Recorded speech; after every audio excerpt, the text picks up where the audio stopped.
ஏமக்கா ஒரு மாதிரி இருக்க? ஏம்மா சிக்கன் திங்கணும் போல ஆசையா இருக்கு. இப்போ என் புருஷன்ட்ட வாங்கிட்டு வர சொன்னா யாஸ் வருமா? இருமக்கா உங்க அண்ணிட்ட சொல்லுதே. மர்மோளே. என்னதே நாத்துக்கு தலை தொங்கி போய் இருக்கு. மர்மோளே அவளுக்கு சிக்கன் திங்கணும் போல ஆசையா இருக்கா. புருஷன்ட்ட சொன்னா யாசுவாம்ல. அவன் ஒரு கஞ்ச பிஸ்னாரி. அதான் அப்படி முழிச்சிட்டு உட்கார்ந்துட்டு இருக்கா. மர்மோளே என் மவன்ட்ட சொல்லி 2 கிலோ சிக்கன் வாங்கிட்டு சொல்லி குழம்பு வச்சு கூட. ஒரு ஆளுக்கு 2 கிலோவா? மர்மோளே அவன் மட்டும் திங்க போற, நம்ம எல்லாரும் சேர்ந்து திம்போம் மர்மோளே. எனக்கும் சிக்கன் திங்கணும் போல ஆசையா தான் இருக்கு. போ உங்க மொவே அதுக்கு அடுத்து கடைஞ்செடுத்து கஞ்ச பிசினாருல. உங்களால எல்லாம் முடியும் நீ.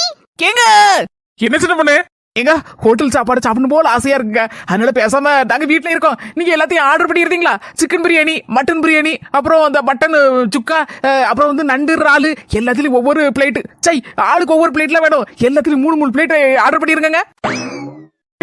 இவ்வளத்தையும் ஆர்டர் பண்ணலாம். நான் தலையில துண்டு போட்டு தேர்ல உட்கார வேண்டியதா? ஹியூமாடியா? அப்ப வேண்டாங்க, நம்ம சிக்கனமா இருக்கணும். அதனால ஒரு 2 கிலோ கோழி மட்டும் வாங்கிட்டோங்க.